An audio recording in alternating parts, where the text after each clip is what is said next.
Hello friends, कैसे हैं आप लोग। मैं भुवन तड़ागी द लॉ टॉक्स में फिर एक बार आपका स्वागत करता हूं। फ्रेंड्स, आज की इस वीडियो के अंदर हम सीखेंगे कि what is preference shares, preference share holders को कौन कौन से राइट्स अवेलेबल हैं, प्रेफरेंस शेयर्स कितने तरह के हम इशू कर सकते हैं और प्रेफरेंस शेयर्स को इशू करने के लिए क्या प्रोसीजर हमें फॉलो करना पड़ता है और कौन कौन से जो सेक्शंस हैं कंपनीज एक्ट के वो एप्लीकेबल होते हैं। ये सारा कुछ हम इस वीडियो के अंदर सीखेंगे फ्रेंड्स। तो इस वीडियो को एंड तक जरूर देखिएगा और अगर आप मेरे चैनल पे नए हैं तो इस चैनल को जरूर सब्सक्राइब कर लीजिए और आपके कोई कमेंट्स हो, आपके कोई डाउट्स हो तो वो भी मुझसे पूछ सकते हैं। चलिए फ्रेंड्स, शुरू करते हैं आज की वीडियो। चलिए, सबसे पहले प्रेफरेंस शेयर्स होता क्या है। Preference shares is commonly recognise as preferred stock. मतलब प्रेफरेंस शेयर जो है वो प्रेफर्ड स्टॉक है। और प्रेफर्ड स्टॉक कैसे? प्रेफरेंस शेयर होल्डर्स जो होते हैं उनको प्रेफरेंस मिलती है इक्विटी शेयर्स से। किस पर? On assets and earning of the company. मतलब कंपनी की कोई अर्निंग होगी या कंपनी का जो एसेट्स है at the time of bankruptcy, company अगर बैंकरप्ट होती है तो प्रायोरिटी मिलेगी किसको? कंपनी के जो प्रेफर्ड शेयर होल्डर्स होंगे। प्रेफर्ड शेयर होल्डर्स मतलब प्रेफरेंस शेयर होल्डर्स होंगे, उनको पहले पे आउट किया जाएगा, उसके बाद जाकर इक्विटी शेयर होल्डर्स को, कॉमन शेयर होल्डर्स को पैसा दिया जाएगा। तो प्रेफरेंस शेयर्स आपको समझ में आ गए होंगे फ्रेंड्स। अब बात करते हैं कि कितने तरह के प्रेफरेंस शेयर हम इशू कर सकते हैं।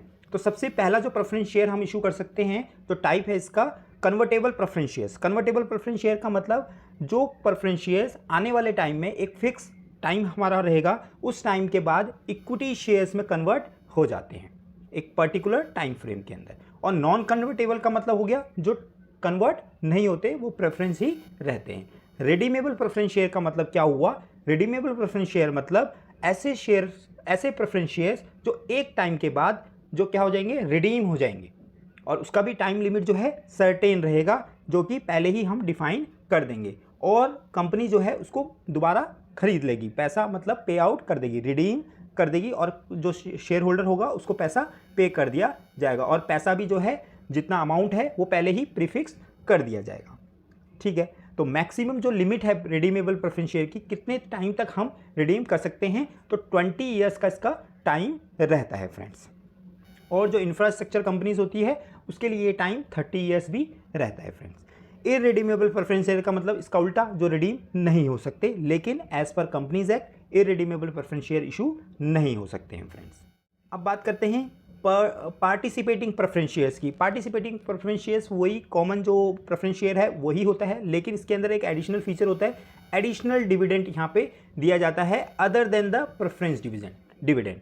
जो प्रेफरेंस डिविडेंड हम दे रहे हैं उसके अलावा एक एडिशनल डिविडेंड भी दिया जा रहा है प्रेफरेंस शेयर होल्डर्स को। तो ये क्या हो जाएंगे? पार्टिसिपेटिंग प्रेफरेंस शेयर्स हो जाएंगे। और नॉन पार्टिसिपेटिंग प्रेफरेंस शेयर कौन से होंगे? जिनको ये राइट नहीं मिल रहा है, उनको कॉमन एक ही राइट दिया जा रहा है प्रेफरेंस डिविडेंड का। अब बात करते हैं most important cumulative preference shares.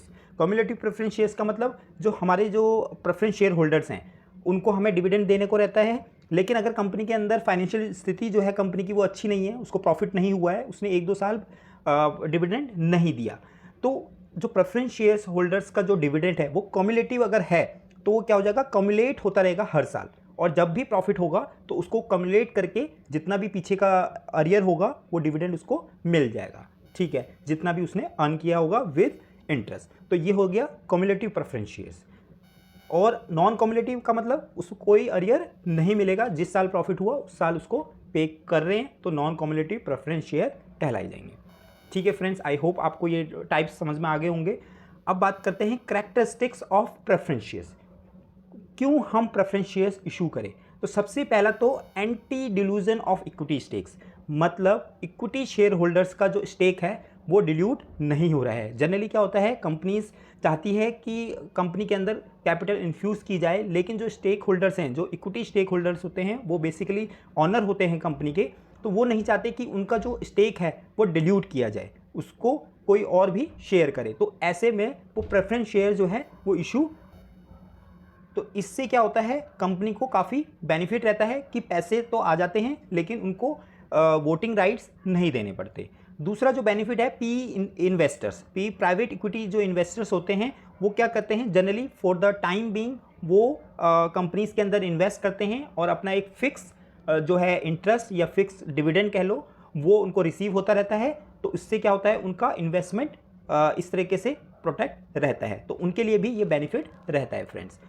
तीसरा जो इसका बेनिफिट मेजर है वो स्टार्टअप्स, जो बेसिकली जो अभी कंपनीज इनकॉर्पोरेट हो रही है, स्टार्टअप बन रही है इंडिया के अंदर, काफ़ी स्टार्टअप का भी बूम आया हुआ है। तो इन स्टार्टअप्स के अंदर जो पैसा इन्फ्यूज़ करने का सबसे बेहतरीन तरीका जो है प्रेफरेंस शेयर्स है, क्योंकि इसमें क्या है, आपको कंपनी के राइट्स नहीं देने, कंपनी की ओनरशिप नहीं शेयर करनी किसी और थर्ड पर्सन के साथ, बट आपकी कंपनी में पैसा आ रहा है तो उस पैसे से आप अपनी जो भी डे टू डे वर्किंग है या फिर आपका एक्सपेंशंस हैं वो कर सकते हैं फ्रेंड्स।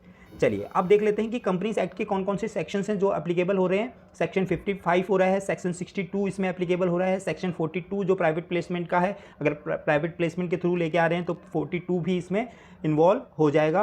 और companies prospectus and allotment of securities rule 2014, company share capital debenture rules 2014, ये भी इसमें एप्लीकेबल होगा। और अथोराइजेशन AOA मतलब आर्टिकल ऑफ एसोसिएशन में भी आपको अथोराइजेशन दी हुई होनी चाहिए प्रेफरेंस शेयर से रिलेटेड। अब बात कर लेते हैं मोस्ट इंपॉर्टेंट थिंग जो प्रोफेशनल्स के लिए काम आती है और कंपनी के ऑफिशियल्स के लिए, कि क्या प्रोसीजर रहेगा प्रेफरेंस शेयर इशू करने के लिए।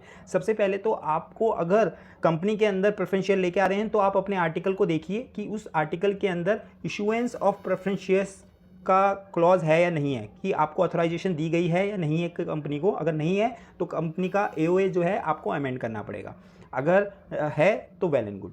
अब मान लो सपोज है तो क्या करेंगे आप, कन्वेन करेंगे बोर्ड मीटिंग को कन्वेन करेंगे। अगर बोर्ड मीटिंग कन्वेन करते हैं तो उसमें ये चेक करेंगे, अपनी कंपनी का एक और चीज़ चेक करनी है कि अथोराइज प्रेफरेंस शेयर कैपिटल उतनी है या नहीं जितनी हम इन्फ्यूज़ करना चाहते हैं। अगर नहीं है तो अथोराइज प्रेफरेंस शेयर कैपिटल भी आपको बढ़ानी पड़ेगी। अगर है तो आप सीधा इशुएंस ऑफ प्रेफरेंस शेयर कर सकते हैं, अगर नहीं है तो उसको भी इंक्रीज़ करेंगे। दूसरा, आप बोर्ड मीटिंग के अंदर ये रेजोल्यूशन पास करेंगे इशुएंस ऑफ प्रेफरेंस शेयर, और नोटिस पास करेंगे जनरल मीटिंग कॉल करने के लिए। जनरल मीटिंग बुलाई जाएगी जिसके अंदर अगर मान लो अथोराइज प्रेफरेंस शेयर कैपिटल आपको बढ़ानी है तो वो पास करना है, और स्पेशल रेजोल्यूशन पास करना है प्रेफरेंस शेयर इशू करने के लिए। प्रेफरेंस शेयर इशू करने के लिए स्पेशल रेजोल्यूशन पास किया है तो MGT 14 फाइल होगा, और आप इसके लिए भी MGT 14 फाइल कर सकते हैं, बट ये OR है तो आप चाहे तो इसको MGT 14 में भी डाल सकते हैं। उसके बाद जो भी पैसा आएगा वो बैंकिंग चैनल के थ्रू ही आएगा, ये इसके अंदर लिखा हुआ है। और प्रेफरेंस शेयर्स को जब आप अलॉट कर देंगे एप्लीकेशन मनी, तो उसके विदिन 60 डेज आपको उसकी अलॉटमेंट कर देनी है। PAS 3 आपको फाइल करना है from the date of allotment within 30 days. Share certificate आपको इशू करने हैं विदिन 2 मंथ्स अलॉटमेंट के, और स्टैम्प ड्यूटी अगर है तो स्टैम्प ड्यूटी आपको पे करनी है शेयर सर्टिफिकेट्स पे। अब बात कर लेते हैं क्या राइट्स है प्रेफरेंस शेयर होल्डर्स की। प्रेफरेंस शेयर होल्डर्स हमारी कंपनी में बन गए, क्या उनके पास कुछ राइट्स होते हैं? तो चलिए देख लेते हैं। जैसे इक्विटी शेयर होल्डर्स के पास वोटिंग राइट्स होते हैं, दे आर द ओनर। तो क्या प्रेफरेंस शेयर होल्डर्स के पास कुछ राइट होते हैं? तो सबसे पहला जो इसका मेन फीचर है वो तो यही है कि उसको प्रेफरेंशियल राइट मिलेगा डिविडेंड पेमेंट पर। जब भी डिविडेंड पे किया जाएगा, मतलब कंपनी का प्रॉफिट है तो कंपनी सबसे पहले प्रेफरेंस डिविडेंड बांटेगी। उसके बाद जो डिविडेंड का अमाउंट है वो प्री डिटरमाइन होता है, पहले से ही डिसाइड कर लिया जाता है कि क्या हम डिविडेंड अमाउंट बांटेंगे। उसके बाद तीसरा जो है claim, preference share holders claim is entire prior to the claim of all equity share holder. In case of bankruptcy या फिर आपकी कंपनी लिक्विडेट हो गई है तो उस केस में जो क्लेम रहेगा प्रेफरेंस शेयर होल्डर्स का वो इंटायरली प्रायर होगा किससे? इक्विटी शेयर होल्डर से। अब बात कर लेते हैं, कुछ स्पेशल वोटिंग राइट भी मिलते हैं किसको? प्रेफरेंस शेयर होल्डर्स को। तो सबसे पहला स्पेशल वोटिंग राइट कब मिलता है? जब अगर मान लो किसी प्रेफरेंस शेयर होल्डर्स को नॉन पेमेंट ऑफ डिविडेंड हुआ है पिछले 2 सालों से उसको प्रेफरेंस डिविडेंड नहीं दिया गया तो स्पेशल उसको वोटिंग राइट्स मिल जाएगा। It provide the voting rights to the preference share holders. अब बात कर लेते हैं, जनरल वोटिंग राइट भी मिलते हैं प्रेफरेंस शेयर होल्डर्स को। सेक्शन 47(2) के अंदर ये मेंशन किया गया है। तो वो कौन से ऐसे पॉइंट्स हैं, कौन से ऐसे ट्रांजेक्शन से किस सिचुएशन है जिसमें हम जनरल वोटिंग राइट्स देते हैं प्रेफरेंस शेयर होल्डर्स को? तो पहला है change of rate of dividend of preference shares. मतलब अगर मान लो प्रेफरेंस शेयर्स के डिविडेंड में कोई चेंज हुआ है, रेट में कोई चेंज हुआ है, तो आपको उनको जनरल वोटिंग पावर देनी पड़ेगी। Change in the period of redemption of preference share. Redemption के लिए आप पीरियड को चेंज कर रहे हैं, मान लो पहले 5 साल था उसको 10 साल कर रहे हैं, compromise of arrangement of amalgamation, compromise और अरेंजमेंट हो रहा है या मर्जर अमलगमेशन जो भी हो रहा है, उस केस में भी आपको वोटिंग राइट उनको देना पड़ेगा। And change in nature of shares, convertible, पहले कन्वर्टेबल था, नेचर चेंज कर रहे हो, कन्वर्टेबल था अब नॉन कन्वर्टेबल बना रहे हो, और कम्युलेटिव था नॉन कम्युलेटिव बना रहे हो, ठीक है। लेकिन जो वोटिंग राइट्स होगा वो प्रोपोर्शन होगा किसके, जितना भी paid up preference share capital है, मतलब जितना भी उन्होंने पेड अप कर दिया है उसके प्रोपोर्शन में ही होगा, ठीक है।